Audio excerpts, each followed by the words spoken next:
Right. Has everyone got a cup of tea? Have you all been to the bathroom? Are you all sitting comfortably? Can you all hear and see me okay? I can't hear you or see you anyway, so that's fine. Sadly, I genuinely do look like this. Don't worry, your computer's not broken. Is everyone ready? Everyone here? Can't see anyway. Good morning, everyone, and welcome to Scotland's AI strategy launch. I'm Kwek, and I'm a filmmaker and technology journalist, originally from the Kingdom of Fife, and I'm delighted to be hosting today's virtual event. I've spent a decade at the BBC making a weekly technology television programme called Click, which has taken me all around the world, from the Arctic Reef, the Arctic Circle to the Great Barrier Reef even, to Japanese farms to African schools. I've seen a lot of tech out in the wild, and 9 times out of 10, it's had to be turned off and turned back on again. I've also made BBC panoramas focusing on technology, written for the BBC News website, produced stories for the 6 and the 10 o'clock news, and I can confirm that Hugh Edwards is much taller in real life than you might imagine, probably because he's sat down behind a desk whenever you see him. And I've also been in a few chat shows to talk about technology all around the world. So you could say I'm a bit of a tech expert, or at least have a little bit of experience translating the tech world for a global audience. I found myself in some very special and, in some cases, surreal scenarios in my last few years, from driving space robots around NASA's Mars rover yard, to being electrically shocked around the streets of Germany, which is a lovely experience, to being in an operating room where Vincent van Gogh's great-great-nephew had part of his left ear cut off, all in the name of art, which bizarrely then led me to interview Noam Chomsky at MIT about art and science. And I'm still not quite sure what the upshot of that interview was, because it was kind of right above my head. As well as covering tech of all shapes and sizes, BBC Click, the production, has actually been at the forefront of innovation for the last 2 decades, pushing broadcast technologies to their limits. It was the world's first TV show shot and edited entirely on mobile phones and tablets, the world's first 360 degrees TV show. And recently, to commemorate the show's 1000th episode, we made a Choose Your Own Path program in conjunction with BBC R&D, which utilised a new piece of technology called object-based media. So there, the viewer was able to choose what happened next in the program as they watched it from their living rooms at home. So that week's episode ran anywhere from 2 minutes to over 3 hours, depending on the choices you made at home. So you can imagine the Radio Times blurb posed slightly challenging for that week's show. There were a lot of versions, 84 quadrillion versions to be precise. And of course, we just had to work that one out.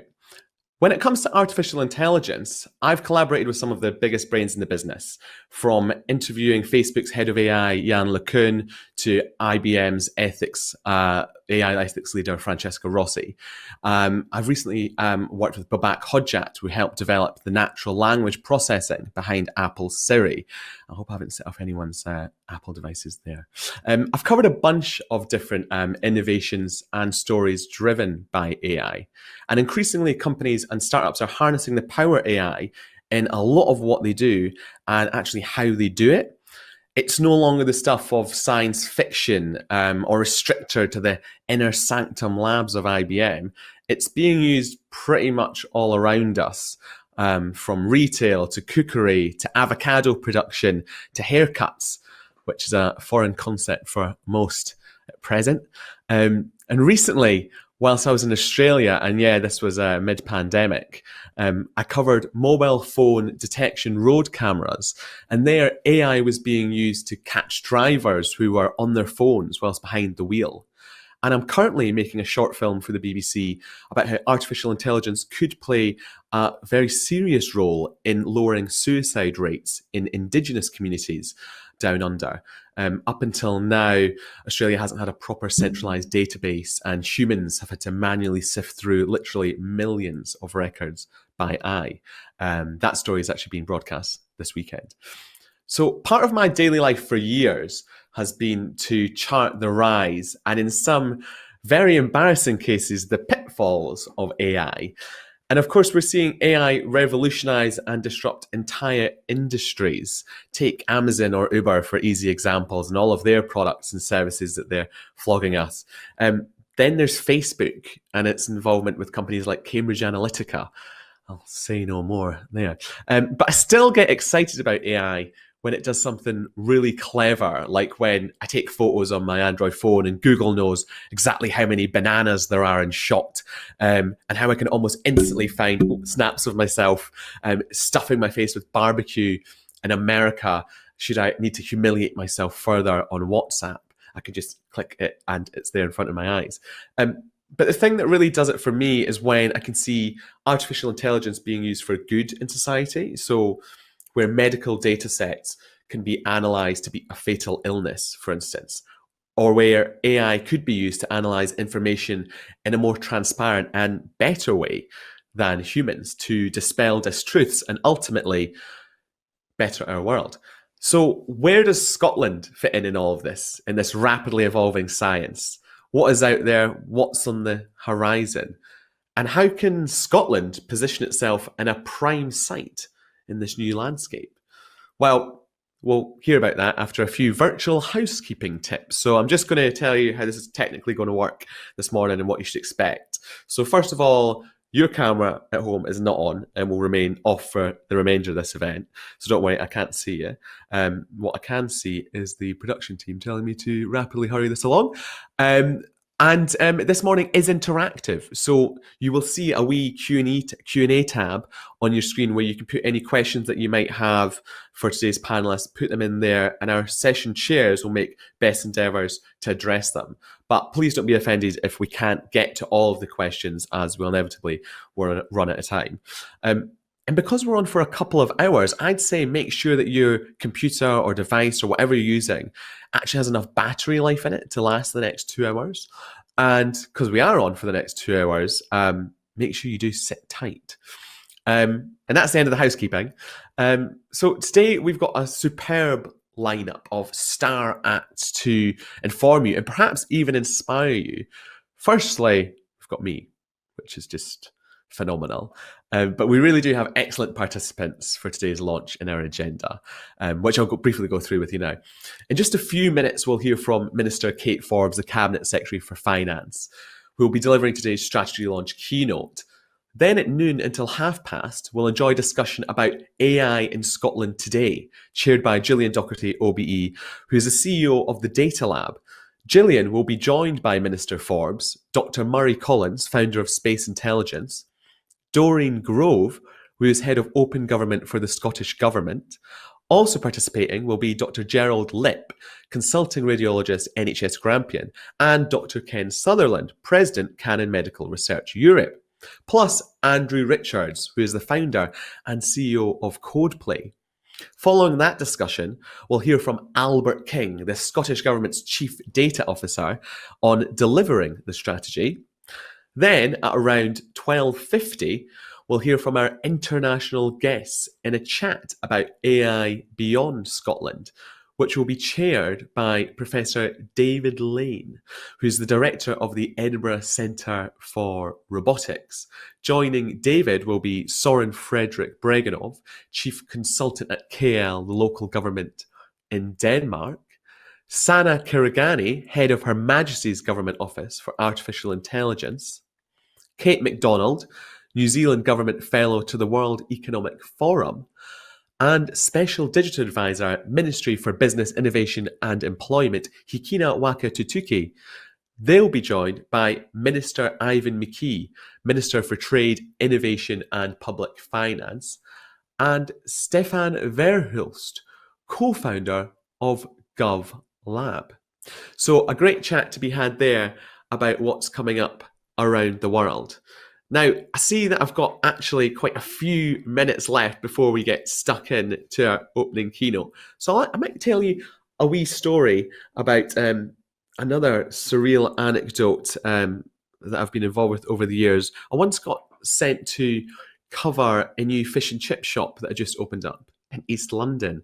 But what my editor failed to tell me was that it was actually the world's first 3D printed restaurant. So the mushy peas there were extremely mushy. And I have to say that floppy fish was just not one of the finer things that I've ever got to taste over my time on the programme. But anyway, that's just a very random story, which I kind of wish I hadn't shared now. But anyway, coming up in a few minutes, as I say, we'll be joined by Minister Kate Forbes. So are we ready to have Kate? Can we bring Kate in? Right, okay. Well, I think let's do it, everyone. If everyone's, gone to the bathroom and everyone's got a cup of tea or coffee at the ready, let's get cracking. So, without further ado, please welcome to the screen to deliver our opening keynote, the Cabinet Secretary for Finance, Minister Kate Forbes. Well, thank you, Nick, for that welcome and introduction. It's a pleasure to see so many people join us to mark the launch of Scotland's AI strategy. It's trustworthy, ethical and inclusive. And I'm delighted that our event has attracted so many attendees from across Scotland and beyond, including Europe, the Americas, Asia, Australasia and far more. And of course, although I wish that I was welcoming you to one of Scotland's dynamic and exciting cities, it's still great that we can meet virtually and hopefully allows more people to come to this launch in a way and on a scale that would have been unthinkable some time ago. Speaking of the passage of time, I want to start by looking back at the journey that has led us to today. Because back in spring 2019, the Data Lab, which is Scotland's Innovation Centre for Data and AI, highlighted the need to develop an AI strategy for Scotland. The Scottish Government then set out our commitment to do that in the programme for government that year. Why? Well, to help ensure that Scotland maximised the potential economic and social benefits of AI. And we also wanted to send a strong signal to the world about our ambition. Work began in autumn 2019 when the Data Lab were tasked with convening the strategy development process. And I was delighted to chair the committee overseeing that, which was very stimulating, very interesting and very rewarding as well. The whole process included consultations, public engagement and working groups to hear from and work with a wide range of people and organisations from across Scotland and beyond. We wanted to make it collaborative from the outset. There was also an insightful debate in the Scottish Parliament. And through those discussions, we identified what was important for the strategy to address. Things like ethics, skills, the need for ongoing public dialogue and a lot more. It was really encouraging that during some very difficult times, we succeeded in bringing together people from across the country and abroad too to take part. And I'd like to thank all of those who contributed to the process.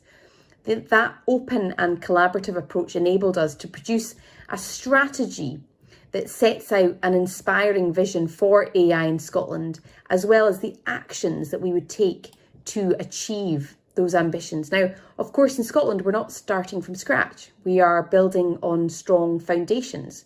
Scotland's data story is full of examples of initiatives and schemes where we have used data to deliver our vision. And our vision is, and I quote, to use Scotland's data to its full potential by driving innovation, improving public services, and unlocking economic value to save time, to save money, and to save lives.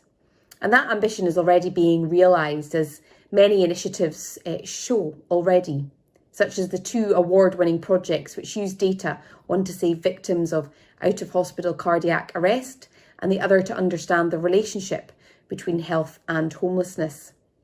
We've also helped to establish a Data for Children collaborative with UNICEF, which seeks to improve outcomes for children locally, nationally and globally by using data science to solve societal problems. Our Data Science Accelerator programme helps to improve data science skills across the Scottish public sector. And we're developing Research Data Scotland, which will support researchers to access and use data about people, places and businesses in a secure setting for public benefit, which we hope in turn will help attract investment. We want to see strategic investments in Scotland to make Scotland the best place for data innovation and AI. And it's great to see some of the fruits from these already, and other data innovation taking place in Scotland. And all of that will be on show at DataFest, which is a festival of data innovation organised by the Data Lab, which launches this Thursday, the 25th of March. But let's now focus on Scotland and AI. And that story also goes back a long way. Because the University of Edinburgh is the UK's longest established AI research centre, tracing its origins back to the 60s. Many of our universities and colleges now conduct research and offer courses specialising in or including AI. Scotland's also home to many firms and partnerships engaged in AI development, adoption and use. In many areas, finance, health, social care, agriculture, cybersecurity, energy, climate change, and even art, AI is already being used to improve people's lives, to enhance performance and productivity, and also in the provision of services. There are ambitions to use AI for positive impacts right across society. But we also know that AI can bring negative impacts and it raises some very serious ethical and social issues. So the question is, where does Scotland stand on AI? There's no doubt that AI can have a positive impact on society, but we need to be clear about the kind of AI that we want to see. We need to acknowledge the risks that if we don't do this well, then we will face some challenges and we will certainly struggle to build public's trust. So if we are to realise AI's potential benefits, that we have to contend with those risks. And the AI strategy published today is all about how we do that. Because the strategy is practical, it's tangible, and hopefully it's inspiring. And critically, it places people at its heart. And it sets out our vision for Scotland to become a leader in the development and the use of trustworthy, ethical and inclusive AI. The principles that will guide our work towards this are captured in the strategy, and they reflect our ambitions for Scotland to play a bigger role in AI internationally. And those principles are the OECD's AI principles and UNICEF's policy guidance on AI for children. The strategy also covers the actions we will take to strengthen Scotland's AI ecosystem over the next 5 years, with our actions and a roadmap that shows our immediate and also longer term priorities. Now, I've used a lot of our and we rather than I or me, because this is not a strategy for the Scottish Government, but it's a strategy for all of Scotland. And reflecting that, we will build partnerships to deliver the actions needed to achieve our ambition.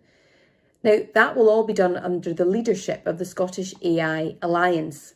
That's an open group that will provide a focus for dialogue, for collaboration, and above all, action on all things AI in Scotland. It allows the public, the private, the third sectors, academia, civil society and the wider public, and our UK and international partners to come together and help shape our AI future. And I'd encourage you to look at the strategy website to learn more about getting involved. Leading this is not going to be a small job, but it's poised to get off to a great start, because I'm delighted to announce that Gillian Dougherty, OBE and CEO of the Data Lab, has been appointed as the first chair of the Alliance. And having worked with Jillian in the past, I'm confident that her dynamic and inspiring leadership, which is reflected in her track record of success in driving data innovation, will initialise the Alliance and catalyse its work to deliver the strategy. One of its key tasks will be developing the Scottish AI Playbook. That is an open and a practical guide to how we do AI in Scotland. It introduces our vision, our principles and our practices. And practices are going to be really important. How will we approach achieving our vision for AI in Scotland. And that approach will need to be collaborative, it will need to be flexible, and it will need to be inclusive. It needs to be open, it needs to be outward looking, and it needs to support working in partnership. We want to build on our international link so that Scotland has a larger impact on the global AI stage. The strategy is not just a document, but an ongoing process that will be agile, dynamic, and responsive, because AI is fast moving and, as we'll be discussing shortly, it's already delivering real benefits for Scotland. And so work to achieve our vision for AI will build on our successes to date, and it will be complemented by work to implement other initiatives. Talking of other initiatives, I do want to touch on two other parts of the jigsaw: the digital strategy and the Scottish Tech Ecosystem Review. Now, in 2017, we set out a vision to ensure that Scotland would be recognised throughout the world as a vibrant, inclusive, greener, open and outward-looking digital nation. That vision is now even more compelling, and it's why, in partnership with local government, we developed a new digital strategy for Scotland. That strategy was published on the 11th of March, and it will establish the digital and data infrastructure foundations for our AI ecosystem, and that in itself sits within the wider tech ecosystem. Last year, I commissioned an independent review of Scotland's tech ecosystem led by Mark Logan, formerly of Skyscanner. And that provided an industry-led blueprint with recommendations centred on education, investment and infrastructure. Now, we're working hard to implement those with an initial £4 million of funding towards a national network of tech scalers. Those will be hubs where tech entrepreneurs and startup founders can locate and receive world-class training and mentoring. We'll also be setting up an ecosystem fund to make strategic investments in the organisations and the activities that create the best possible environment for our startups to succeed. A key aspect to Scotland's recovery from COVID-19, which is something that's on all of our minds, will be digital and tech. It's a key growth industry that's forecast to grow at twice the rate of the rest of the economy. And there is scope to boost innovation. Our tech sector has the dynamism and growth potential to make this a reality. So helping tech companies to flourish is more important than ever. I'm sure that delivering our AI strategy will see Scotland flourish, and it will help to deliver our national outcomes. It's hugely encouraging to see so many people take an interest in the AI strategy and to attend this event, which I trust will be enjoyable and informative. And there is an open invitation to each of you to get involved. So thanks very much. Minister Kate Forbes coming up shortly in our first panel discussion, which will be coming up after this short animation, which is about, you guessed it, AI. Enjoy. The impact of artificial intelligence, or AI, on our lives is huge. Much of what we now take for granted happens because AI is working behind the scenes and driving change on an unprecedented scale. AI is a set of techniques that allow computers to do things we perceive to require intelligence, like finding people or objects in images, understanding spoken language, and making decisions based on data. From powering smartphones and voice assistants to improving healthcare and detecting fraud, AI is transforming every aspect of our lives. What is Scotland's place in this digital revolution, and how can AI shape our future? Through the success of our universities and businesses, we are already a respected global voice on AI. But we need a clear vision of where AI is taking us if we are to realise the true economic, social and environmental benefits. Scotland's AI strategy is a result of extensive consultation and engagement with the people of Scotland. It sets the bar high, with a vision to make Scotland a leader in the development and use of trustworthy, ethical and inclusive AI. Our strategy places people at its heart, helping to build trust in AI technologies and what they can do for us. To be delivered under the leadership of the Scottish AI Alliance, this strategy represents an exciting new chapter in Scotland's relationship with AI. It sets out an ambitious vision, one which will benefit everyone and play a key role in making Scotland a fairer, greener, more prosperous and outward-looking country. We invite you to join us and be part of Scotland's AI future. Lovely. I love hearing all those different voices. Now it's time to hear more about the state of AI in Scotland today. What's going on and what's coming up? What industries and issues is Scotland targeting? Which roles will artificial intelligence play when it comes to things like climate change, ethics, even healthcare? And how will the next generation of high-performance computing underpin all of that? Well, to guide us through this next jam-packed session, and it is fairly chock-a-block, is the boss of the Data Lab, which is Scotland's Innovation Centre for Data Science and Artificial Intelligence. And remember, this is interactive, so if you have any questions for the panellists, please do fire them across via the Q&A button, which you should be seeing on your screens, and our chair will be able to address them the best they can. And on that, please welcome our chair for this session, computer scientist Gillian Dougherty, OBE, CEO of the Data Lab. Gillian, take it away. And it's a pleasure to be with you today at the launch of Scotland's AI strategy. I am delighted to be joined by 6 panellists and over the next 40 minutes or so, tackle some of those questions that hopefully you will be able to send in. But first of all, I'd like to invite each of our panellists to introduce themselves and just to cover very quickly what their perspective of AI in Scotland is. I'm going to first come to Murray Collins, over to you. Thanks very much, and thanks for having me here this morning. It's a great pleasure to be here. I'm Dr. Murray Collins. I'm the co-founder of Space Intelligence. So starting with why I'm here, I think climate change and biodiversity loss are certainly the biggest challenges of our time. It's really time to act, and we need to have a new vision for the future. We need new economic models that incorporate the value of nature into our decision-making processes.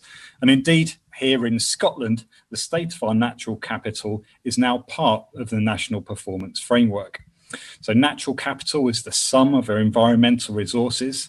So the plants, the soils, the animals, these habitats that we have. So these are monitored under the Natural Capital Asset Index. However, in order to be able to monitor that over time, what we really need is wall-to-wall maps of land cover. And the only really cost-effective way to do this is to use satellites. And satellites are now capturing terabytes of data every day, but this huge amount of data needs to be analyzed. And again, the only feasible way to do this is through the application of artificial intelligence. So AI in practice for us at Space Intelligence with our partners at NatureScot is all about understanding relationships between satellite signals and environmental variables, enabling us to create nationwide maps of habitat, of natural capital, and understand changes in those values over time. So supported by the Can Do Challenge Innovation Fund, a new method of procuring innovation, we've been able to work with our partners at NatureScot to provide this really valuable data to help us understand how our natural capital stocks are changing. So I really wanted to leave you with this idea, not of AI as being some part of a dystopian future, but something which fundamentally helps us to answer some of these crucial challenges we face as a society. So I'm very glad to be here today and really looking forward to being part of this panel. Thank you, Murray. And next I would like to welcome Dorian Grove. Hello, thank you very much for the invitation. I'm Dorian Grove, I'm Head of Open Government for Scottish Government. I'm also an archaeologist and historian, so I bring a really different perspective to the idea of how we use technology. And the area that I'm interested in most around the use of AI is how we do that ethically. How we make sure in Scotland that we use technology in a way that works for both people and planet. So over the period of the last year or so, managing the pandemic has changed so much of the ways we think. But being trustworthy in government is such an important part of that. People need to be able to understand what we're trying to do with the technology. whether it is in every day in our health world, whether it's in helping us have more equal society, or as we just heard from Murray, in our environment. All of those aspects are really important, but we shouldn't assume that the public understand the same benefits and risks as we do. So involving them and collaborating across the piece to make sure that we have a really distinctive way of thinking in Scotland to properly put the moral and ethical dilemmas up front, transparently, talk them over, not assume people know, and be really the place where technology becomes how we all want to change, rather than something that is done to us, or it feels as if it's sitting on our table watching us, rather than actually being an absolutely vital part of how we evolve and develop. Thank you very much, Doreen. And next up, our next panellist, I'd like to welcome Dr. Gerald Lip. Hi, good afternoon. Scotland is uniquely placed to harness the power of AI in healthcare today. As an example of how connected we are, we only have to look at my field of imaging. If after lockdown, you get to travel up to Aberdeen and have a funny turn and were brought into my A&E for a head CT, with our AI and stroke trial, we could harness the connected power of Scotland's imaging network, where we get all your previous images throughout the whole of Scotland linked to the real-time imaging in Aberdeen and data analytics to say the best method of treatment for your stroke. It's essential in that first 30 minutes. Time is pressure. There are hospitals 10 miles apart in London that don't have this level of connectivity. Currently in Aberdeen, we are trialing AI software to read mammograms with professionals to detect screening breast cancers with the aim to move to a national trial to benefit all women who attend screening throughout Scotland. That's 200,000 women a year that we could find more small cancers. That support could be invaluable in our catch-up period now with COVID. We already have outstanding connectivity of the medical establishment, universities, industry, and government to harness the health data of the population in a safe, equitable, and trusted manner. The data safe havens of Aberdeen, Dundee, Edinburgh, and Glasgow provide incubators and trusted research environments to support numerous initiatives in various stages in Scotland. There's so much going on. COVID detection of chest x-rays and on CTs, breast, skin, and lung cancer, diabetic retinopathy, fractures, stroke, mental health apps, decision support, and digital pathology are just some of the cases that we have out there. In imaging alone in the whole of Scotland, 3 million images a year generated, and that is accessible subject to permissions by the National Imaging Service for data analysis. The experience we all have had with COVID and the vaccines rollout shows the benefit that can be provided at scale in a national approach for public health of the nation. I would similarly advocate a pan-Scotland approach to healthcare and AI, so the benefits of innovation are felt everywhere, not just the big centers, but from the highlands to the borders. It's an equalizer to deliver consistent, advanced healthcare for all. Thank you very much, Gerald. And staying in the topic of healthcare, where AI can make a huge difference, I'd like to welcome Ken Sutherland. Thank you very much, Gillian. I'm Ken Sutherland from Canon Medical. As Gerald has just spoken about, there are significant opportunities for AI to be applied to healthcare in Scotland. And as part of a global company, I think we see that opportunity going even further. The opportunity for us as a global company is that we can trial and develop new algorithms here in Scotland, test them and train them on the population here, validate them, make sure they work, working in close collaboration with Gerald and his other clinical colleagues. And then we can take that example and we can export it.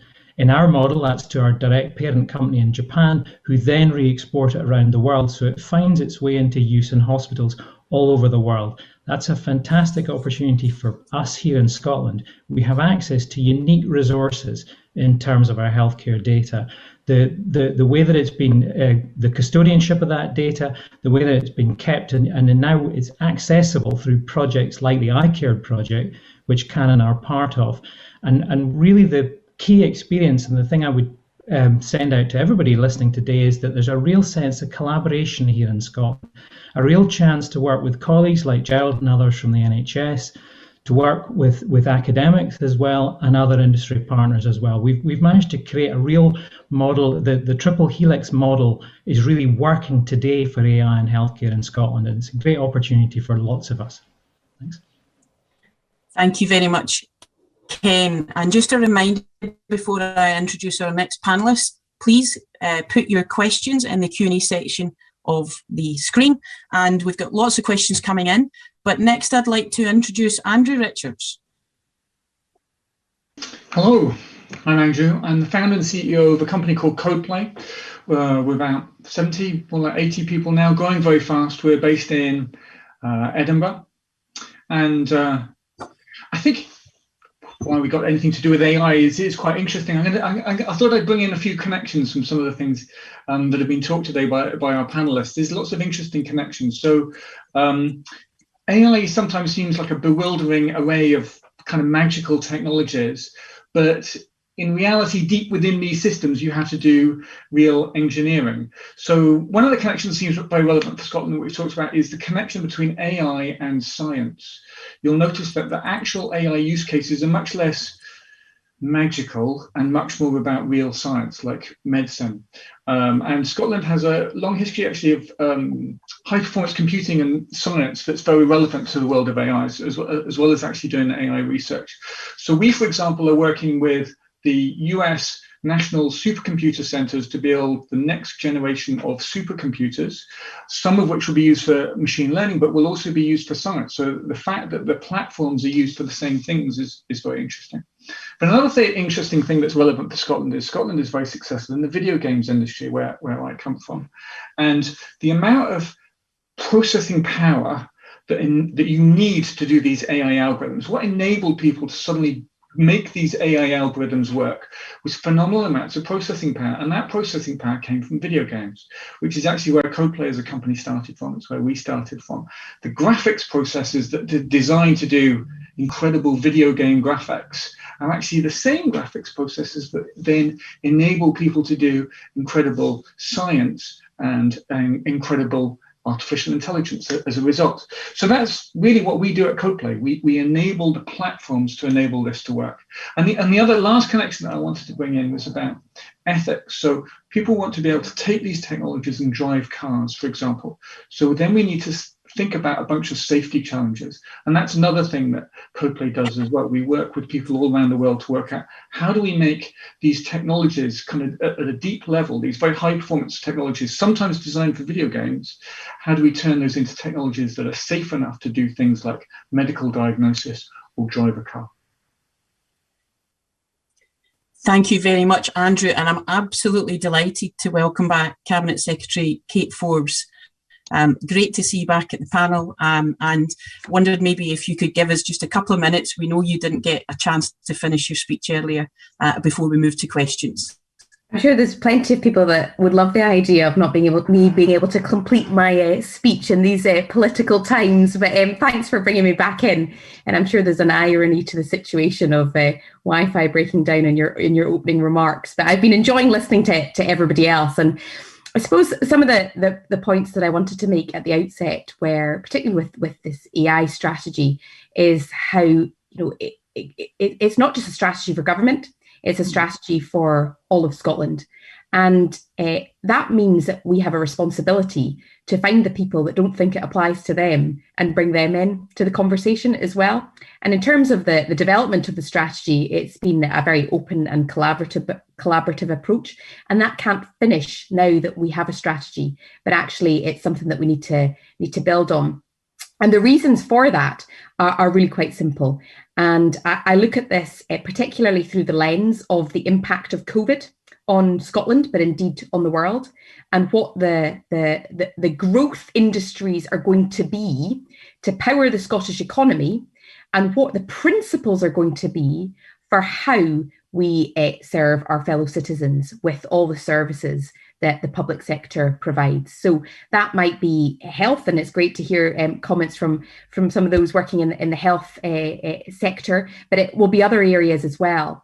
And if I take those two in turn, firstly, in terms of the economic impact, we already knew that having seen our economy taking a battering over the last year, there's an opportunity to emerge from this year being more intelligent about the ways that we do things.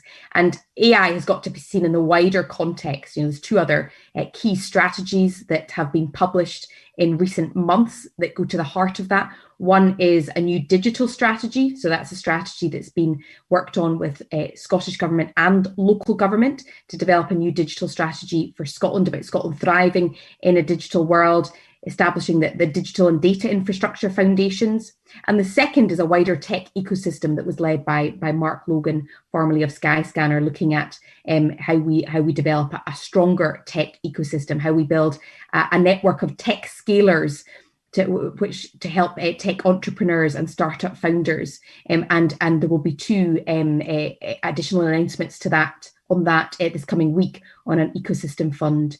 But on that first point about the economic potential as we emerge from COVID, I think this is part of the jigsaw puzzle to invest in Scotland's economic potential when it comes to AI, knowing that we're not just competing within our borders, but we're competing on a global stage. And we want to have the entrepreneurs, we want to have the investment here, we want to be developing solutions and pioneering various initiatives here in Scotland. So that was on the economic potential, and just briefly on the public sector and wider societal benefits of doing things differently. We've been forced into a position this last year of doing things differently, whether we liked it or not. Some things have worked better than we thought, and at the very least, various organisations that might normally be more bureaucratic and slower at embracing new technologies have been forced into a position of doing things quickly.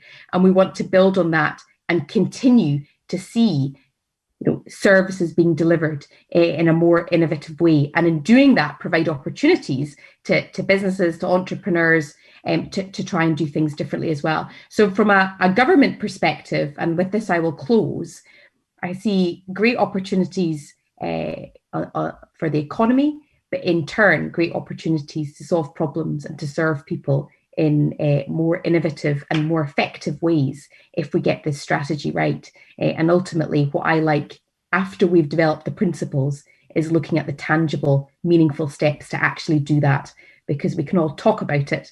And as a politician, I'm a professional talker, but far better than talking is actually delivering. And the thing that the strategy does is it sets out the short, medium and long-term actions that are required, recognising that it's not just government that has a monopoly on those actions. Actually, in many cases, we're a facilitator for those that are already involved and those that want to be involved. Thank you very much, Minister. So I'm coming to questions now, and the first one is for you, Murray. It's from Alex. And to what extent does the strategy speak to the issues regarding climate change and drive towards increased sustainability? I think that's a really important question. I would say that the focus on artificial intelligence across Scotland supports us generally. It's great to have been centralised in that strategy as an example of how artificial intelligence can be used specifically to address a challenge to support our response to climate change. So fundamentally, it supports us in what we're trying to do. We're centralised within that strategy, which obviously we're absolutely delighted to see. But I wanted to incorporate in my response to that a couple of the other points which came from other panel members. So this idea of being in an ecosystem where we're all highly collaborative, that collaborative aspect of the strategy and Scotland's ecosystem is fundamental. And the idea of having this sort of innovative ecosystem which allows us to export products and services and generate economic growth as a consequence is absolutely fundamental. So yes, it is there, it does support us, and Space Intelligence obviously is delighted to be a part of that. Thank you, Murray. And the next question is for Doreen, and it's a question from Kelly. So building on Doreen's opening statement, how can we ensure that the public are continuously involved in conversations about the development of AI in Scotland? And what do you think are the most important and difficult topics to discuss? Really interesting question. Thank you very much. I think the two things I would say on this. the difficult topics are really about the balance between people's feeling that they're comfortable with the way AI is used. So that real building of an understanding of the value and benefit of it. But that there are, the AI strategy really very clearly sets out that this isn't about doing to people. Scotland has had a really strong record in recognising that the public benefit absolutely is at the core of what we do, and thinking about how you get people involved right through the system, and putting in place techniques, principles of how people are engaged, not just in thinking about the sort of big ideas for the future. So, for instance, I was at the Climate Change Citizen Assembly this weekend, and one of the things they were really strong about was thinking about how people understand the information that is out there that most people think they don't have a grip on. So AI can be a huge value in helping get that information much clearer.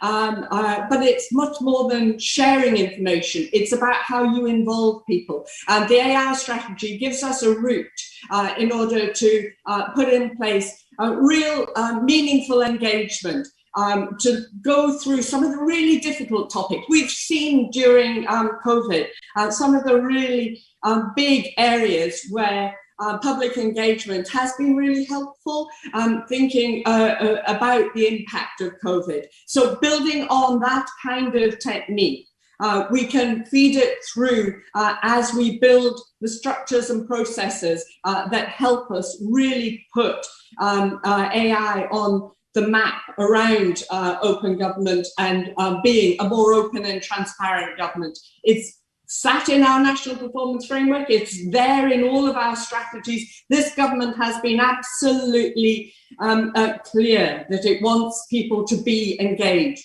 This is about building a reputation and a relationship with the people in Scotland, not making assumptions.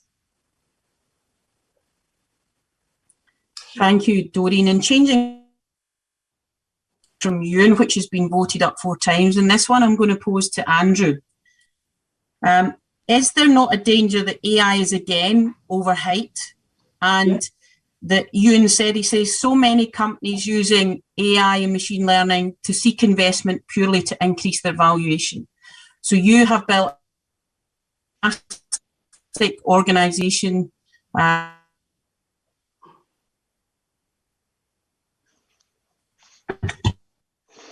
Yes, absolutely. Sorry, broke up a bit, but I hope I got the question right. I definitely see it's a really big problem at the moment, is that we're seeing overhyped technologies that are crowding out the kind of real practical work that has to be done. And that really is a challenge. There is a tendency to oversimplify what AI is capable of and not focus on the nuts and bolts of how to build it properly. And that's something that we really need to deal with. It may well be something that government can help with in terms of how the education system helps. One of the things that we notice a lot at Codeplay is that we put lots of different skills together to be able to solve a problem. So if you look at AI, there is the kind of mathematical stuff, the data science, right? That you talked about, the data lab, right? There's the data science, really, really important sets of skills. But there's other sets of skills about how do you create very high performance processing, which is a very different kind of way of thinking about it.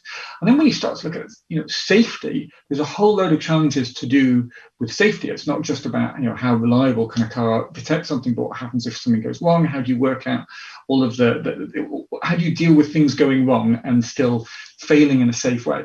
All of these issues involve very different skills, and that is maybe less exciting in a PowerPoint slide. It's difficult to explain it as a simple concept, but that's what we need to do as an industry. We need to get from look at this magical thing that can recognize a dog or a cat into we're going to build a real system that is going to reliably diagnose people in a medical environment, or is going to reliably make cars safer. That requires real engineering and different skills integrated together. Thank you, Andrew. And next up, we're going to move to health. So, Gerald, I'd like to ask you this question. Interested to hear the excellent examples of healthcare and collaboration possible. And can you speak of how examples of AI may support Scotland in the integration of health and social care? And that's from Nessa. Well, with regards to the integration of health and social care, there are multiple opportunities because of the data flows between the two areas in terms of patients and moving across. I'm not really a specialist in that area, in that field, so I can't speak much more to it. But I do think that we, as a connected area in Scotland, will have a data bank of information available that we can sort of work towards with proposals that come through the innovation network.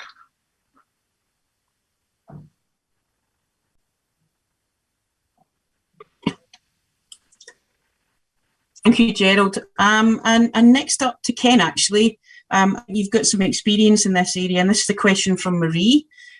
How important are university collaborations to the translation of AI-based tech, and are industry academic collaborations the best way to foster new skills development and our future workforce? Thanks, Jillian. Yes, no, very, very important, obviously. I mean, as you know, but everybody else doesn't, I'm actually an engineer by background, working within healthcare. My parents were both NHS doctors in the Highlands of Scotland.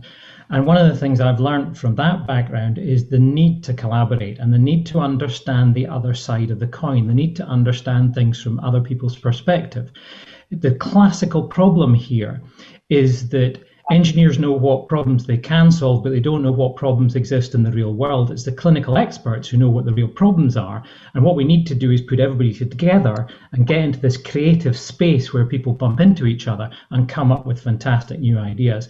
And one of the places that fosters that atmosphere of creative collisions, or whatever you would call it, is our fantastic university sector. I would say it's really essential, though, that we keep grounded. And that's where the support and help of people like Gerald is invaluable, because the knowledge of what's actually happening day to day within NHS is essential to keep us focused. Otherwise, we'll just go off and invent crazy ideas to crazy problems that aren't really all that important. But what we need to do is stick to the problems that are real and here and now. And it's a great opportunity to do that. Thanks, Ken. And a question here for the Cabinet Secretary from David. How will Scotland's AI strategy be informed by leading players across the globe? And what does success look like in 5 years' time? Thanks very much. Well, in answer to your first question, how to get involved, treat this as an official, formal, personal invitation to get involved, no matter where you are or what you're doing. That if you want to be part of these, these ambitions that we have set out in the strategy, then please come and get involved, because what we do here in Scotland will have implications for across the world. I mentioned in the remarks, which you hopefully did hear, that we already have attendees today from across the world, which shows the interest that people have in what we're doing. But don't just be interested. I'm sure we can find a role for you in all of this. And I think that's where the AI Alliance, which I know you, Gillian, will be chairing, has a role to play in terms of drawing people in and giving them that opportunity, because this is only going to stand or fall on the basis of how collaborative it is. It has got to involve unlikely partnerships, and those have got to be partnerships beyond the Scottish border, as it well. And we have a duty to go and seek people out, but also an open invitation to come and get involved. In terms of success, I think there's probably 3 successes that I can think of. The first is around the nature of the public debate, that the public debate too often focuses on the negatives and the areas of concern and fear. We need to move that on. We need to be upfront and open about some of the risks and say, we understand there are risks, but that's why we have this AI strategy to deal with those risks. But we can't build public trust and move the debate on unless we're open and honest about what those risks are, but also what the opportunities are. So that will be one point. And the second is that I can give a much longer list of the ways in which we deliver services in Scotland using AI safely, but more effectively and efficiently. And I mean services in the private sector as well as the public sector. In other words, that we have a lot more innovation built into the way that we do things in Scotland. And the last success would be that Scotland is known for the way in which it has supported the development and the adoption of AI in an ethical way in 5 years' time. So whilst other countries have done very exciting things, the way that Scotland is renowned is the way in which it has built a framework which allows entrepreneurs, businesses, organisations, enterprises in the public and the private sector to use AI, to develop AI and adopt AI in a way that is ethical. So there's a reputational point there, there's a public debate point there, and there's a tangible we deliver things in a more effective way point there. Thank you very much, and thank you for all our questions. Sorry we didn't get round to them all. We've just got a few minutes left, and what I'd like to do is to come to each of our panellists and for them quickly to share with us what they're really excited about in terms of AI in Scotland. So I'm going to come to Murray first. And what are you excited about, Murray?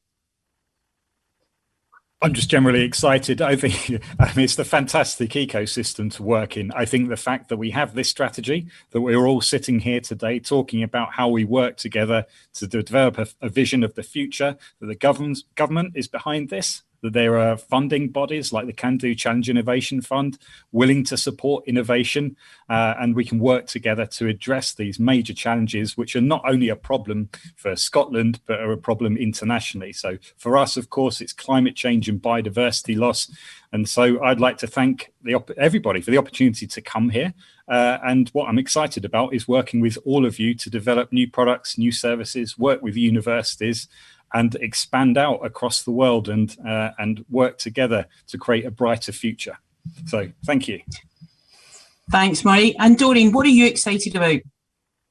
I'm excited at where this fits in the big picture of how Scotland really makes progress.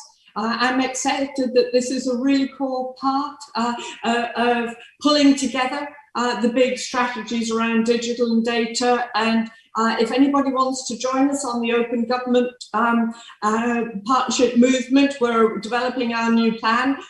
This will be part of our thinking because as a government, we really have tried to make sure that we're being both innovative, but we're taking people with us. So that commitment that we just heard from the CADSEC around that really desire for people to understand and be part of that journey, that for me would be a huge success. Great, and we've got about a minute and a half left. So Gerald, what's getting you excited? Excited that things that we have now, mostly are in the research field, but we're moving them into the clinical field. And in Scotland, we're so uniquely placed. We've got full life cycle support here and industry-led innovation with people like Ken, with platforms interoperability to get us there in the future with the support of the government as well. So a few years' time, we'll all be there. Great. And Ken, you know, global company here in Scotland doing amazing things. What are you excited about? It's the timing, Gillian. As you know, you'll be aware that particularly in health service, the speed of innovation has increased dramatically over the last year because of necessity. People need new technology now. They need AI, even though they don't necessarily know they need it. We do need it to come out strong out of this ridiculous situation we've been in the last year. I'm hugely optimistic that we've got a combination of the capability and the drive to get on and make really dramatic changes, not just in healthcare, but across many other sectors. Fantastic. And Andrew, huge opportunity for your company and your expertise in AI and high performance computing. What are you excited about? There is, and we're growing like mad at the moment. So we're hiring lots of people here in Scotland. You know, despite all of the terrible things that are happening around us, some businesses are really struggling. But businesses that are investing in high technologies like us are growing very, very fast. And I think it's what's really exciting for me is this technology that was very theoretical. It was very computer sciencey. It came out of things like video games and stuff. It's suddenly doing things like diagnosing medical conditions or enabling us to work out climate models. Or even some of this technology is being able to use to find new kind of vaccines. You just can online, in a computer, you can simulate all of these different vaccines, and we can make roads safer. There are so many things that you can do with this technology, and as we keep saying, by bringing different skills together, you can create this stuff. By working together, we can create amazing new technologies. It's a fantastic time. Well, that was just a fantastic end to this wonderful panel. It just leaves me to say a huge thank you to you all. Thank you so much for contributing your case studies and examples to the AI strategy. And it's great to be on this journey with you all. And the key word is collaboration. Let's get there together. So I'll just hand back to Nick. Thank you very much. Brilliant job wrestling that feisty bunch, Gillian. Thank you so much. And thank you to all our panelists there. It's actually really fascinating to hear what our panelists have been up to, how they're pushing, how they're growing AI in their respective fields, and how some of them actually started in one field, but AI has then led them on this journey into pioneering other fields. Now, since this is the launch of the strategy, we're going to hear about how Scotland's going to deliver on it, including the work over the first 100 days of the strategy. So please welcome now Albert King, Chief Data Officer of the Scottish Government. Over to you, Albert. Yeah, thanks very much, Nick, for that introduction. Always a dangerous thing to follow such an eminent panel and a really interesting discussion there. But I'm going to do my best, and hopefully my broadband will hold up as well. So as Chief Data Officer in the Scottish Government, I'm responsible for the platforms that support data and analytics in government and for our public sector partners, as well as fostering data innovation and policy in data, digital identity, and of course, artificial intelligence. And so I want to focus today on talking to you about how we deliver on our strategy. And I'll start by just reminding us about the vision and principles, and I'll talk a bit about the key ways we will go about achieving that vision, informed by these principles, particularly the playbook and the alliance. And then I'll go on to talk a bit about the actions that we're actually going to take to put this into place. And so our vision then is that Scotland will become a leader in the development and use of trustworthy, ethical, and inclusive AI. And that's because we recognise that there are risks and fears about these technologies, but also that by ensuring that our values are embedded in our approach to adoption of AI, we can address these and we can make Scotland fairer. Also that AI can enable us to make better use of resources and to develop new low-carbon industries that will help to make us greener. And that this will empower innovation with confidence, building on a foundation of public trust to empower our workforce and create high-value jobs, contributing to making us more prosperous as well. And of course, as an outward-looking nation, we want to engage with our partners beyond Scotland that share those values, to forge partnerships, to contribute to tackling shared challenges. And so it's really fantastic that today we have so many people joining us from around the world, as well as from here in Scotland.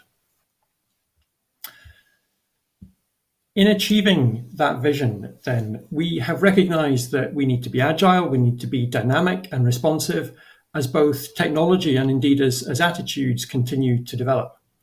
And so the actions that we take to realise our vision for AI in Scotland will be guided by a set of enabling principles.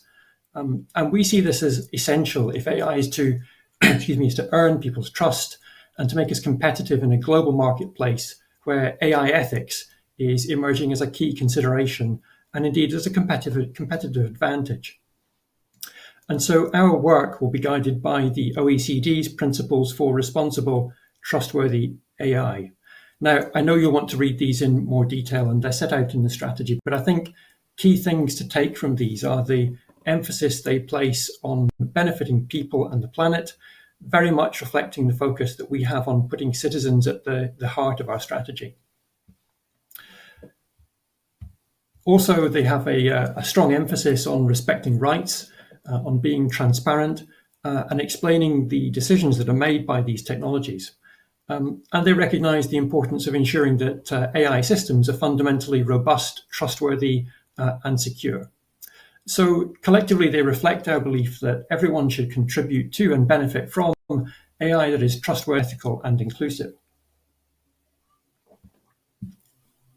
Now, Scotland is to become the first devolved nation in the world to directly incorporate the United Nations Convention on the Rights of the Child into domestic law, and also recognising the specific challenges and opportunities that AI presents for children.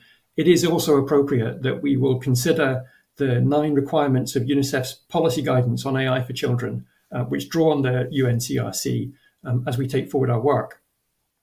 And this guidance will help us to shape AI policies and systems that aim to protect children and address their needs and rights and empower them to participate as well. And so this vision then and these principles will guide our work. But we also know that the value to our citizens and our society will come from the way in which we put them into practice. And as Andrew Richards was saying in his remarks, when we apply them to solve real problems, and you'll see examples throughout the strategy of applications from here in Scotland that are doing that today.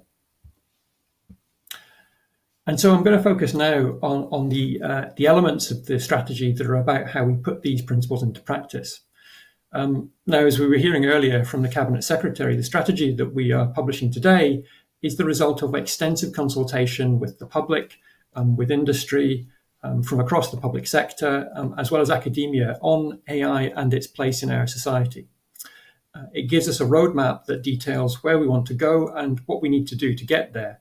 And so we want to share our thinking with as many people as possible and make the strategy work by publishing a Scottish AI Playbook. Now, the Scottish AI Playbook will have a key role in making our strategy real. It will be an open and practical guide to how we do AI in Scotland. It will introduce our vision, our principles, and the practices that we are adopting to realise our vision.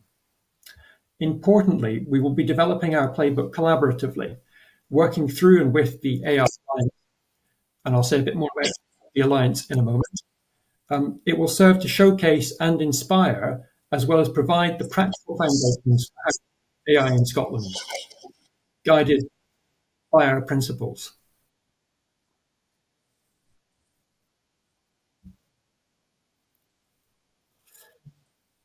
Now, here's a bit of chatter there, so I don't know whether you can hear that, but hopefully not.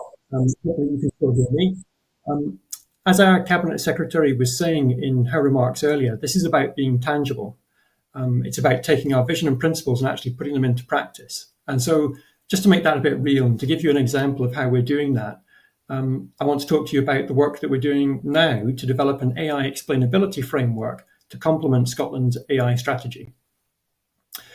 Decisions made in the public sector clearly can affect large numbers of people, and that applies to simple processes such as AI-assisted form filling or tax code assignment, potentially can have negative impact if not carefully managed, as well as more complex and contentious issues. It's also really, really important that AI partners that work with us to build solutions in this space are principled, trusted, and transparent, and that we and they have ways to demonstrate this. And so part of the framework will help our partners to do that. And the approach we're adopting also allows people of varying technical expertise to understand how and why AI impacts decision-making in a process. And as we do further work, it will enable better, more understandable decisions. In this work, we are also recognizing the importance of human capabilities. For example, humans have a unique ability to understand nuance, wider impact, and moral concerns that AI cannot match. And so the collaborative power actually of humans and AI together can achieve far more than AI alone. And the explainability of these systems drives a shared understanding between humans and AI to enable productive collaboration. So this becomes about delivering AI capabilities that empower people and enable more informed decision-making that drives individual and societal empowerment.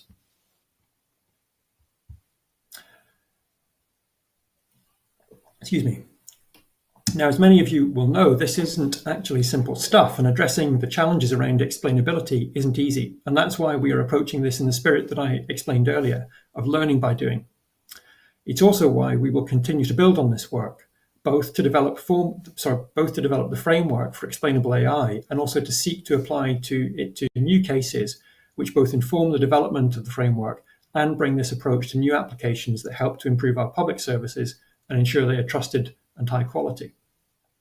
And we've been working with our colleagues in CivTech on this challenge. So if you're not familiar with CivTech, their mission is to drive daring and innovation in the public sector by collaboratively solving challenges that make people's lives better, and in doing so, transforming Scotland with the best public services in the world.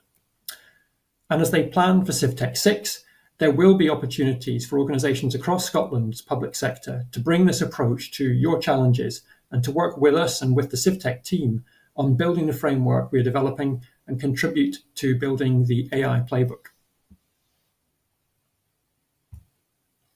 So now I want to go on and talk about the AI Alliance. Now, we believe that success can be best achieved through collective leadership and the involvement of the people and organisations across our AI ecosystem. And the way we're going to make this happen is through the AI Alliance. It will provide the inspirational leadership that provides clear direction and accelerates progress, as well as an environment where ideas are shared to stimulate innovation across sectors and provides opportunities for everyone to learn from and contribute to the growth of AI in Scotland. It will also build those strong connections that allow Scotland to contribute to the global development of AI. And the Alliance has 4 main elements, or circles. The first of these is the Leadership Circle. Members will be senior figures from Scotland's AI community and related industries, and representation as well from wider society. And it will be chaired by Gillian Dougherty, as the Cabinet Secretary explained earlier, and we will be recruiting the remaining members through an open call. Working alongside the delivery and community circles, which I'll say a bit more about in a moment, the Alliance leadership will have a key role in providing the advocacy and direction to the work of the Alliance, as well as challenge and bringing wider perspectives to our work. And the Leadership Circle will also report to ministers on the delivery of the strategy. The next element is the Community Circle. Now, we heard really clearly during the development of the strategy that there is an appetite and indeed a need for continued engagement on issues around AI to enable us to respond to changes in society and technology. And so the Community Circle then will provide that space for ongoing engagement, opportunities to contribute and to learn about how this technology can shape our future. These will enable a meaningful dialogue both within communities and also between communities and the Leadership Circle. And people won't be communicated at, but will have opportunities to contribute to that dialogue. This will provide a breadth of opportunities for individuals and groups with an involvement or interest in AI to engage as we take forward this work. The Delivery Circle will bring key figures with an interest in contributing actively to helping us to achieve our vision, drawn from Scotland's AI community and from related sectors. Members will be invited to become part of the Delivery Circle and will take forward programmes of work to deliver the strategy, ensuring that they're aligned with other strategic initiatives. And it will support the development of the Scottish AI Playbook that I was talking about earlier, and the communications and engagement work in partnership with the Community Circle. And finally, the engine room of delivery, if you like, will come from the Support Circle, provided through continued joint working between the Scottish Government and the Data Lab, Scotland's Innovation Centre for Data and AI. Now, the strategy also sets out the practices that we will adopt as we put our strategy into action, and the Alliance will embody these. Collective leadership, of course, is fundamental to the role of the Alliance and will help to drive successful implementation of the strategy with a Team Scotland approach that places people first and is based on inclusion, co-production and collaboration. There is an opportunity too for the public sector to show leadership in using AI responsibly to serve the public, and that can bring wider social and economic benefits as we do so. It also carries forward the open and engaging approach we've adopted in the development of the strategy and will strengthen our ways of working, as well as continue to learn from best practice elsewhere. And the AI Playbook will become a shared and living asset which will evolve as society and technology changes and we learn what works best. Now, moving on to talk a bit about the actions we will take. These are intended to strengthen our AI ecosystem to enable us to achieve our vision. And of course, as we were hearing earlier, we can approach the future with confidence. We have a long history of AI research here in Scotland. We have a strong academic base and a successful tech business sector that uses AI to improve people's lives and power our economy.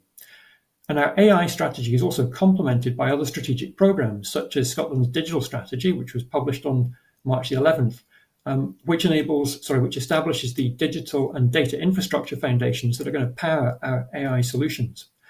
But we also know that to realize our vision and remain competitive on a global stage, we must continue to strengthen that AI ecosystem. And so in taking an adaptive approach, we have set out clear actions to mobilize in the first 100 days, and we will move into delivery this year, and will continue to sustain and grow over the coming years, guided by our principles, by public engagement, and the collective leadership of the Alliance. So just to highlight some of the activities in our roadmap then. The first track will focus on building and sustaining the Alliance. And we will start by recruiting and establishing the Alliance, moving on to build capability and capacity to drive the successful implementation of the strategy. The second track will build and strengthen the foundations for success, and we will start by beginning work on our playbook, moving on to raise awareness of AI, to enable people to access learning opportunities and build our international engagement plan, as well as work to influence the development of international standards and norms. And the final track will build a globally recognized AI powerhouse that will be a place to collaborate, innovate, and support the successful development and adoption of AI. We will begin by expanding on our work on ethical and explainable AI, as I was saying earlier, and we will work to bring together creators of AI solutions with those that need them. We will move on to build the infrastructure of trust that will empower citizens and enable innovation built on that foundation of trust. And as I said earlier, we will continue to learn and adapt whilst being guided by our principles, by public engagement, and the collective leadership of the Alliance. So, trustworthy, ethical, and inclusive. Our AI strategy is one which builds on the strengths of our AI ecosystem, works alongside our digital strategy in the Scottish Technology Ecosystem Review, and puts people at the heart of how we do AI in Scotland to create social, environmental, and economic value. So please visit the website, read the strategy, and engage with us as we build the Alliance and realise our vision. And that's an invitation to our audience here in Scotland, around the UK, and from around the world. Thank you very, very much, and I'll hand you back now to Nick. Great stuff, Albert. Thank you so much for that. I think highlighting the focus on transparency and trust in building solutions is really important, and also emphasis on communications. I think as a Scottish person, we might not be that great at, blowing our own trumpet or just talking about how brilliant we can all be and everything we're up to. So definitely champion that.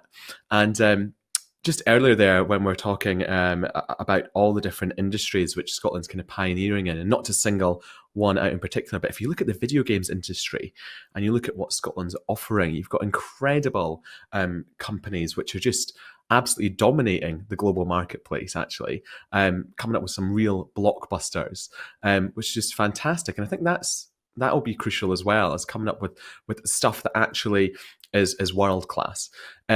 Anywho, understanding the global international stage is obviously fundamental to delivering the strategy. And so for our next session, we're actually going to be joined by a bunch of different experts from all around the world.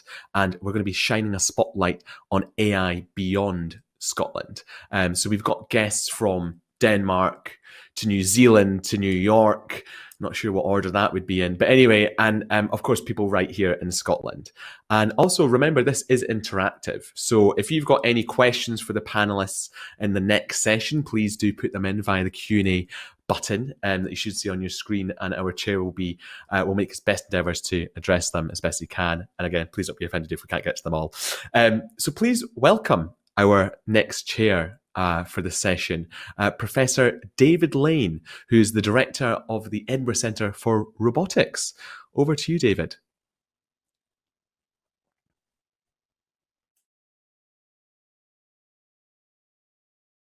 If you're not, or good evening wherever you are in the world. My name's David Lane. I'm a professor and founding director of the Edinburgh Centre for Robotics and the National Robotarium here in Edinburgh. It's a joint venture between two universities, Edinburgh and Heriot-Watt.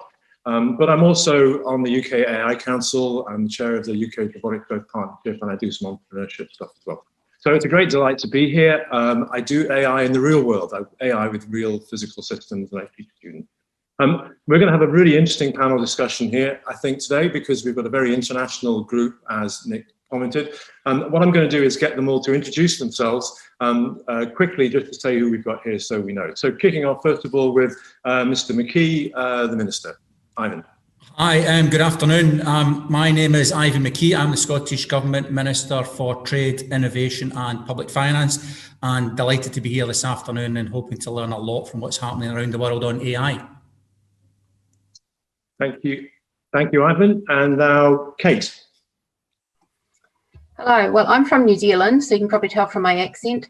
I'm the New Zealand Government Fellow to the World Economic Forum, but while COVID is on, I'm in New Zealand and I'm working for our Business and Innovation Ministry, helping out with designing our New Zealand AI strategy. So I'm very excited to see what you've done here in Scotland and talk with you more about what is going on in that field. Thank you, Kate. Thank you, Kate. And now, Stefan. Thanks so much, David. I'm Stefan Verhulst. I'm the co-founder of GovLab, or Governance Laboratory. And so we are based here in New York. We are part of New York University, the engineering school. And our mission is to look into how do we transform the way we make public interest decisions using technology and science. And obviously, data and artificial intelligence are one crucial element of that. And so delighted to be part of this launch of the Scottish AI strategy, and delighted to also look into how is it different from others, and how can we learn from actually Scotland moving forward.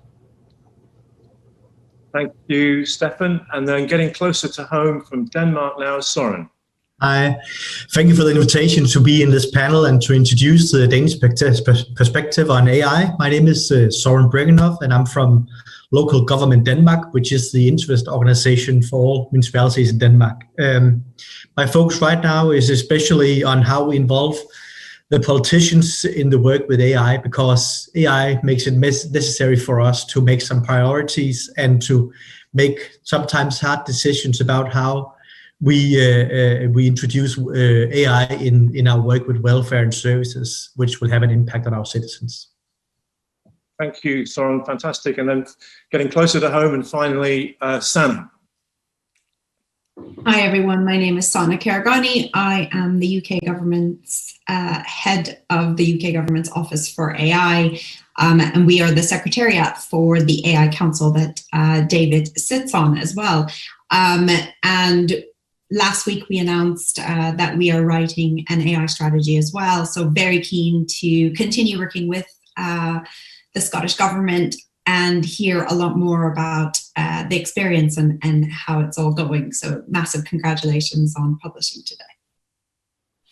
Thank you so much, Sana. So Albert's just done a fantastic job explaining the nature of the strategy, the vision of a trustworthy, ethical and inclusive AI in order to build a society in Scotland that's fairer, greener, more prosperous and outward looking.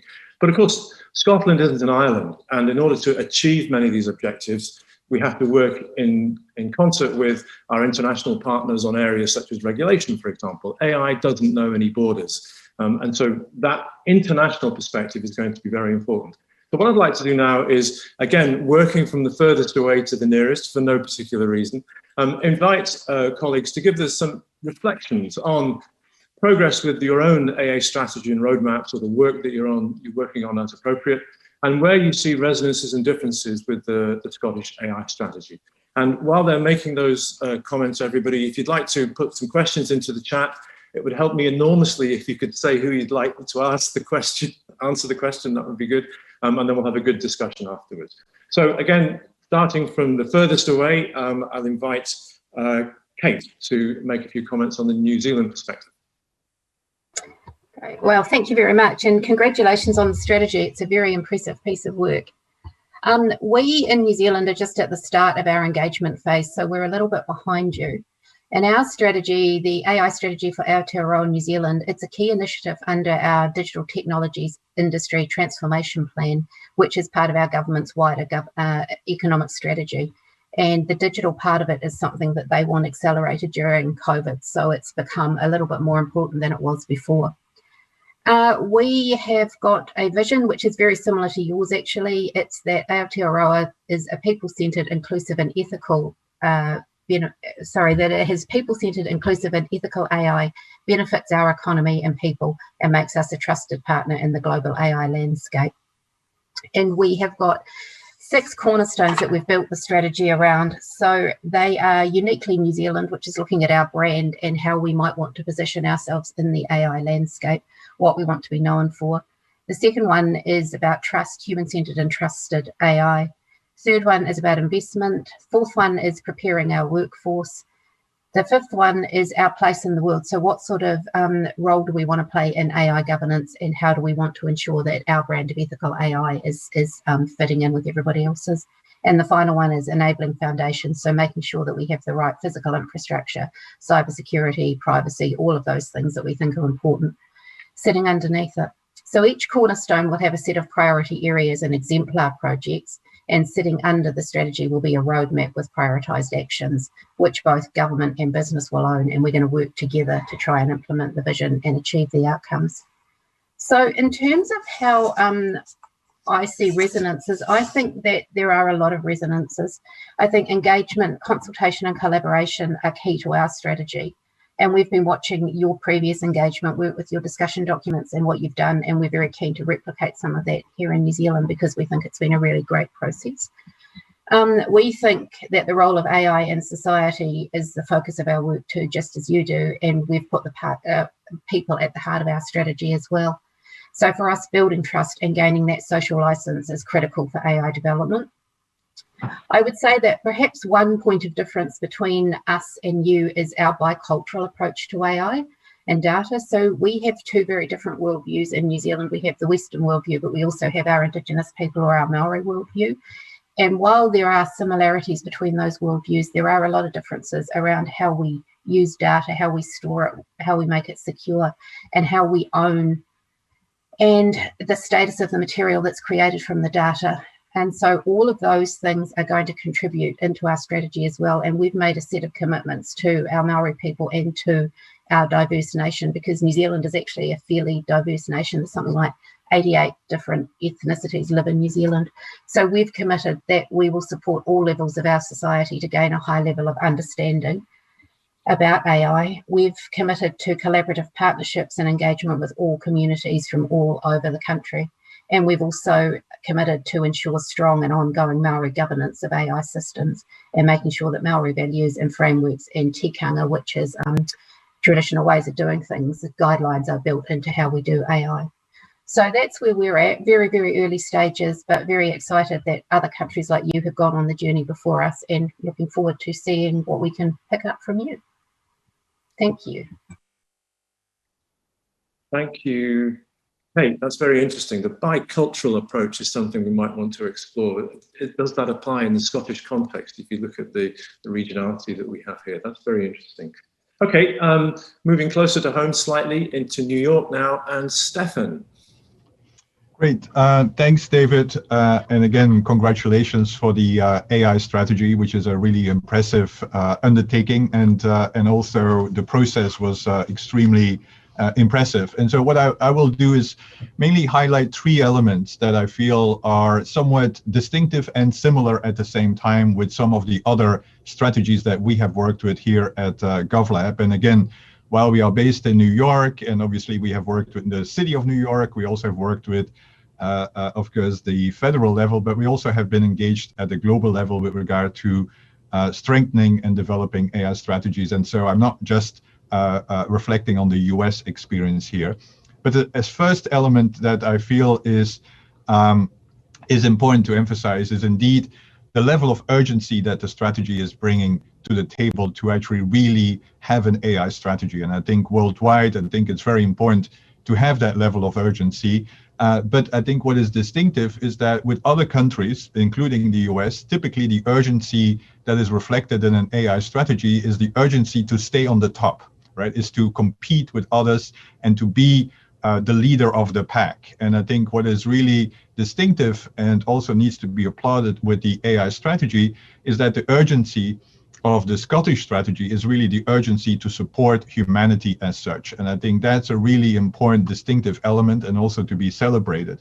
Now, in order to make this active, of course, you do need to also start prioritizing. And so one of the efforts that we have developed is something called the 100 Questions Initiative, which is really trying to identify what are actually the 100 questions that as a society we need to address through data and AI. And so it might be useful for the Scottish government and especially for the alliance that is being set up to also really think about what are the 100 use cases for Scotland where the AI strategy can contribute to. And I think that might be a really great alignment within government and within Scotland in order to really apply AI where it matters. The second distinctive feature from the Scottish AI strategy, I think, is the emphasis on collaboration. Typically what we see, and as already mentioned, quite often the AI strategies is really basically a strategy to compete at the industrial policy level. And I think what the AI strategy in Scotland does is to really embrace collaboration, because there's a clear understanding that in order, which already was made, the point was already made by some other speakers this morning, in order to really make advance with regard to AI, you need to bring different actors to the table, and more importantly, you actually need to have access to different data sets. And I think what is happening in Scotland, especially with regard to, for instance, the Data for Children collaborative, is really unique, and I think needs to be applauded and also be seen as a pioneering effort to really think differently about collaboration around data and expertise.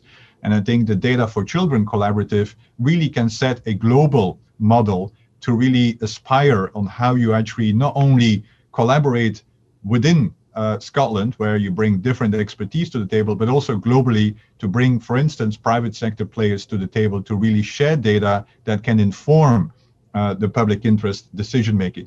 It might also be important, and I think there was already a discussion as well, to really start thinking about, from an educational point of view, around what are bilinguals. Meaning there's also already an effort to talk about different elements from a cultural perspective, but also there are different cultures from, for instance, the engineering and the social science that need to be brought together. And we need to really culture bilinguals, i.e. people that have a domain expertise and an AI and data expertise to really advance the field. And we see that happening in a variety of countries as part of a strategy as well.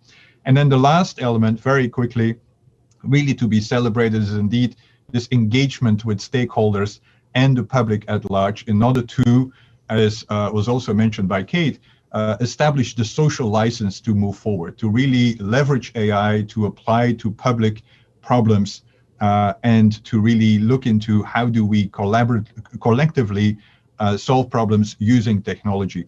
Now, in order to have that engagement, you do need to have a level of understanding on what AI is. And so we, for instance, here in New York have developed something called the Data and AI Assembly, where we engage with the public around issues such as AI and data, but it does require investment also in AI literacy more broadly. And I think it would be useful to think about, from a global perspective, how can we repurpose, for instance, AI literacy courses to really bring the public up to speed, and to also have more of a collective and global understanding on what the potential and challenges are of AI. So these are the three reflections based upon reading the AI strategy and also comparing it with other strategies that we've been part of. And again, I think what is happening here is really a great effort towards pioneering the use of AI to serve humanity as such. Thanks so much. Thank you, Stefan. Some great points there. And as somebody who is always involved in turning strategy into plan, it's great to have actionable things like sharing data as something really tangible that we can get into and work on. So I think that's a really collaboration, as part of collaboration, that's really helpful. Okay, getting closer to home now, to Scotland home anyway, is Søren from Denmark in a Danish perspective. So Søren, over to you. Yeah. Thanks again, and congratulations with the new strategy. First of all, I would say it made me very optimistic when I read your strategy, because you have a closely focus on AI's role in your society, and not just on the technology. And moreover, you have this perspective that AI should be on the citizens' terms if you are to build the necessary trust between the people of Scotland and AI. And these are perspectives and starting points that we in Denmark, we can fully see that we have a common ground here. We have in Denmark had an AI strategy since 2019, and I will just give you a few examples of how we work with AI here in Denmark, and maybe this could give you some perspectives of how would you see when you come a little down the road. Some of the things, we have made an AI strategy with a focus on the ethical and human-centered bias for artificial intelligence. And what we have focused on is actually making an action plan. We have set off a few initiatives that we said, this is important for us to start off with. And what we have done is that we have made some different principles for responsible use of AI. Principles cannot stand alone, but these principles is like a guideline for us. Whenever you're working on the state level, on the levels of the municipalities, on the regional level, or you are in a private company, then these principles are kind of a guidelines for all of us. And for the businesses, this is actually becoming an parameter for growth and competition. What we have done more is that we have established a data ethics council, and this council they guide and they give us guidance when it comes to in what direction should we go when it comes to AI. The council has participants from labor organizations, it's lawyers, it's professionals, it's teachers. It's people with different perspectives, and they give us guidance to say, in the public sector or in private business, how should you apply and how should you work with artificial intelligence? And this is very important for us because we want AI in Denmark to be on the people's terms. It must be our terms, and it must be our demands that AI should deliver on, and therefore it's necessary for us to have this data ethics council. Finally, I would mention we have set up a fund with 40 million euros, and these money they can be used for, we call them lighthouse projects. This is projects where we test AI in municipalities, and on the state level we see what can AI be used for in municipalities, in the service which we provide for the citizens. How can it be used at hospitals? How can it be used for the unemployed, etc., etc.? And we call these projects lighthouse projects because we don't want all municipalities to go out and test AI, each of them, and to try the same AI systems. We want to make a joint effort instead.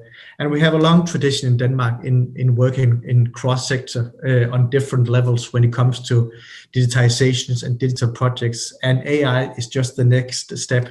So we have actually a governance set up on how to work with AI. And this has been a really good foundation for us. But when I read the Scottish strategy, I see we have the same foundation and the same starting point working with AI, and I think that's a good common ground to work from.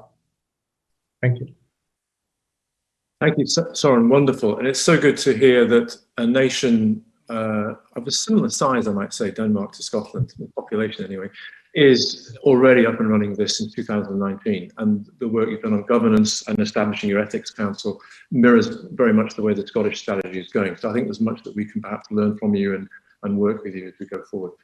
And then finally I'd like to bring in Sana from the UK Office for AI, getting really close to home now on the same island, with some comments on what's happening in Her Majesty's government and Westminster.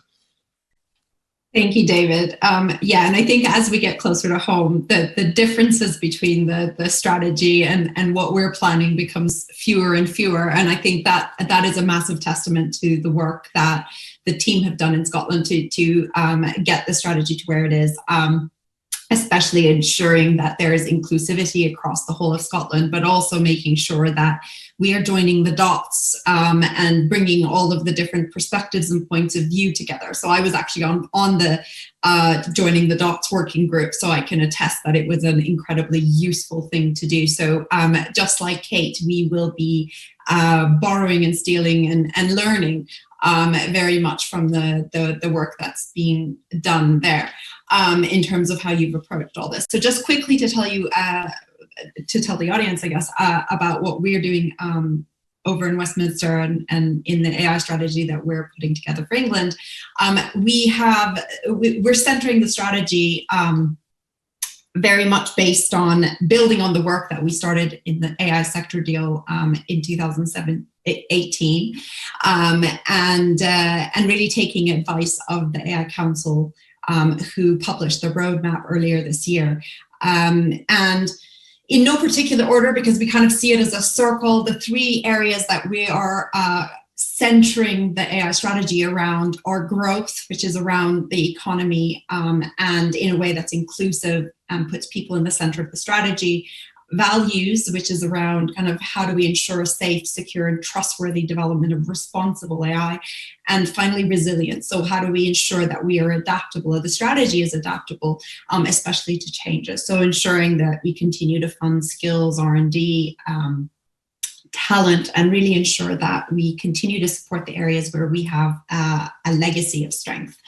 As I mentioned, I was part of the joining the DOTS working group, and what I see as the three tracks that Scotland has announced in the strategy. So the collective leadership. So I hope that we will continue to work very closely with the Scottish AI Alliance and the board. So we will have the AI Council and ourselves in government working very closely with the AI Alliance. The Foundations for Success, which the only difference for us is that we call it enablers. This is about working to double down on the things that we have built. So the council specifically asked us not only to look at 16 new recommendations, but to double down on everything that we were doing. So that's one of the things that we will be doing as well. So this is looking at R&D, funding for universities, ensuring everyone benefits from AI, international collaboration, all central to kind of what we see as our strategy as well.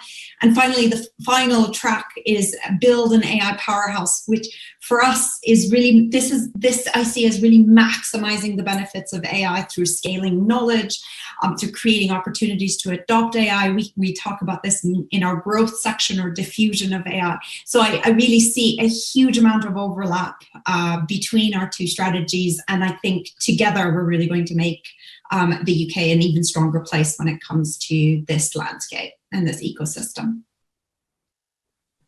Thank you, Sana, and thank you also for answering one of the questions in the chat as part of your comment. Sally asked about what do panel members. Phil's question about Scotland's AI strategy being a blueprint for the rest of the UK. I think you've shown how that's a collaborative approach. Okay, we've got sort of 10 minutes or so for some discussion now. But before we move on to that, I'm not going to forget Mr. Mckee, who is going to give the final set of comments from a Scottish perspective, moving as close to home as you can get. Mr. Mckee. Yeah, thanks very much. I just really like to reflect on the input we've had, which has been hugely encouraging and very welcome. Particularly the points around about partnership, learning from others and working with others, and be that learning from different cultural approaches. In the case of New Zealand, or the point that's been made about different people come from different backgrounds and different technical perspectives, and the different values that they can bring to this process. So that's very welcome, and a really thank the comments around about the focus that we have on humanity, not just being striving for technical leadership. We think we're pretty good at the technology as well, but we think it's at least, or probably more important, that it's got that ethical framework around about it, and we're able to leverage AI for the benefit of everyone. So I'm really glad that those points came across strongly in the strategy, and really looking forward to the rest of the discussion and the questions that come in. So thanks very much. Thank you, Ivan. That's great. I've just been told that we're going to have to cut short a little bit with the discussion, but we do have time for one or two questions. So I'm going to launch in with actually Albert for no particular reason. He asked a good question about accountability of AI and algorithmic decision making, key challenge for the future. And maybe quickly invite comments from the panel about what approaches do you see being successful around the world that we can learn from, the accountability of AI and algorithmic decision making. Okay, having said that, I've just got a message. There's an issue with the platform apparently, and so we're going to have to wrap up without the discussion. I'm not quite sure what the story is behind that, so I do apologize. Listen, less than a minute to go. I'll do some concluding remarks. It's a fantastic strategy. It's fantastic to have so many people from around the world who are on the same journey with the same set of ethical principles and desires to improve the quality of life and society for citizens. It's wonderful. And I think if you go around the rest of the EU and other EU countries, you'll see the same thing. They're not here today. Oh, I think we've just lost David there, but thank you so much for chairing that very interesting chat. And thank you so much to all our international panelists who zoomed in live for this. Good afternoon, good evening, and good night, wherever you are. I've got no doubt that wherever you are, the weather's better than here. A lot of food for thought there. The emphasis on sharing data, collaborating, and a focus on humanity in particular, I thought was really interesting. Sorry if we didn't get around to answering your questions for that panel discussion there, but I'm told that they will be reviewed and you'll have your questions answered after the event. Just listening to all the different international speakers there reminded me of last year when I was down under in Oz covering AI out in the wild. And that's where I filmed with a group of people that were using UAVs, unmanned aerial vehicles, also known as drones, to survey landscapes and try to identify wild animals. So looking at using drones to map not just the landscape, but also survey for kangaroos and koalas. And because they were equipped with thermal imaging cameras as well, they were able to tell, able to see exactly what type of species of animal it was. So not just the shape of it, but also the exact species. And also if the animal was a bit poorly as well.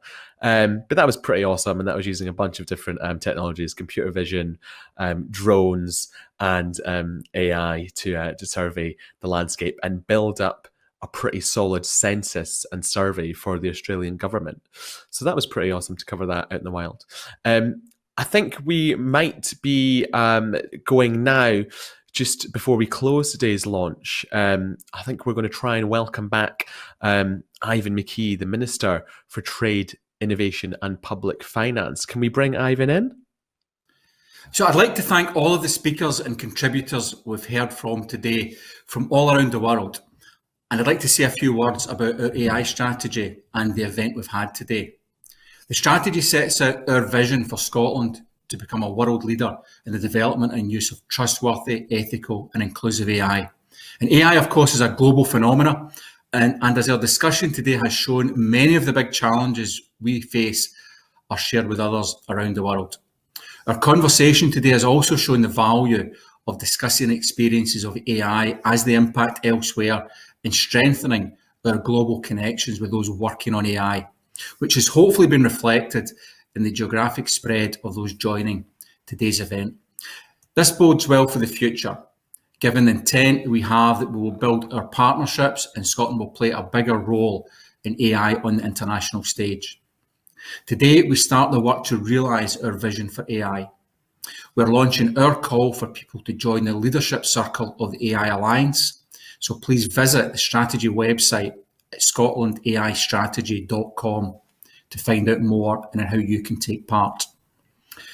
We've also recently launched our refreshed digital strategy for Scotland, a changing nation, how Scotland will thrive in a digital world.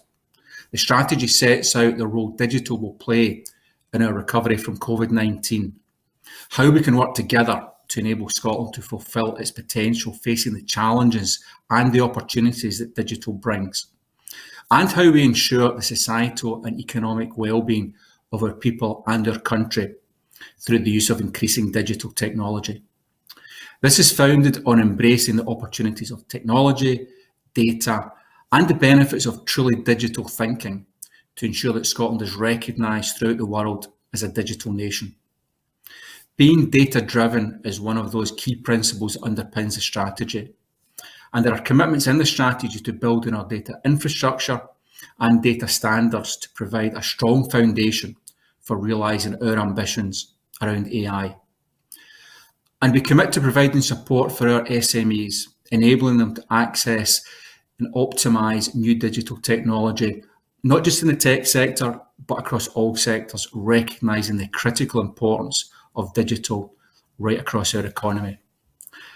And through the recommendations made by Mark Logan in the Scottish Technology Ecosystem Report, we will progress education, entrepreneurship and investment and consider how the tech sector can contribute to a strong economic recovery following the pandemic. As well, the AI strategy will work alongside the Scottish Government's trade and innovation policies, including a trading nation, our plan to grow Scotland's exports, and shaping Scotland's economy, our plan to increase inward investment into Scotland, both of which clearly identify digital and tech as key growth sectors for our economy. We also published in January Scotland's Vision for Trade, which sets out 5 core principles underpinning the trading relationships we want Scotland to have internationally, recognising that how we trade is as important as what we trade. Those 5 principles of inclusive growth, well-being, sustainability, net zero, and good governance. And the Vision for Trade puts these words into action by applying these 5 principles to today's biggest trade issues facing our economy, our people, and the planet, including very much how they relate to developments on digital trade, a rapidly growing part of the world trade landscape. In our Vision for Trade, we set out the levers we will take to create the right conditions to improve the trading environment for digital trade to achieve these objectives, to support the tech sector's growth and removing barriers to digital trade, including those that will affect AI. In doing so, we apply our principles to ensure that we draw advantages for Scotland from the growth of digital trade, while balancing this with the importance of data protection and establishing Scotland as an ethical digital nation. This aligns with the vision set out in the AI strategy for Scotland to become a leader in the development and use of trustworthy, ethical and inclusive AI. In taking forward the Vision for Trade, we will continue to explore the interactions between digital trade and the AI strategy for Scotland by identifying existing AI market access barriers and opportunities. We're also continuing our ambition to be an active partner of the EU in trade and in AI. And there is a potential to ensure plans in the AI strategy for Scotland influence global AI standards and regulations through international partnerships, considering digital trade interests, and also benefiting Scotland's position as a trade partner. Data, of course, impacts on almost all aspects of human activity and in every sector of the economy, which means that to ignore its potential risks being left behind. Scotland, I'm sure you'll agree, is very well placed to harness the potential of data-driven innovation to benefit our citizens, economy, public services and society. That is a commitment that we are going to take forward, and it's a commitment that is embedded in our digital strategy and in the AI strategy that we discussed today. Thank you very much for being part of this event. I think we're at a very exciting time in the development of AI, and I think that Scotland taking its role as a leading ethical digital nation on the world stage is something we can all look forward to with confidence. Thank you very much. Thanks very much for sticking with us for this during this time, and thank you so much. That's concludes today's Scotland's AI strategy launch. Thanks again to all our chairs and panelists, and thank you for watching and for all your questions. As I say, they will be addressed after the event, and I hope you guys have all enjoyed it as much as I have, and have at least found it illuminating and insightful. I've been Nick Kwek, and you've all been lovely. I hope you all have a wonderful week ahead, and that's lunchtime. See you soon.